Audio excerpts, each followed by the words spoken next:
এটা আমাদের আবেদর ঘাট মাছের হাট। প্রতিদিন ভোরবেলা থেকে মাছের হাট বসে। 6টা থেকে মাছের হাটে আপনারা মাছ কিনতে পারবেন।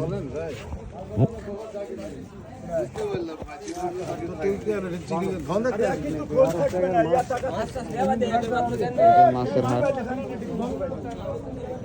মুক্ত মঞ্চের ঠিক উপরে পাশে মুক্ত মঞ্চ, আর এই পাশে মাছের হাট। লাইন ধরে দেখবেন, বসে থাকবে। দামটা একটু বেশি হলেও দাম দর করে কিনতে হবে। মাছের দামটা একটু এখানে তুলনামূলক বেশি, কিন্তু মাছটার দামটা অনেক বেশি চাই এবং দামও বেশি। 500 টাকার নিচে কোনো নদীর মাছই নেই।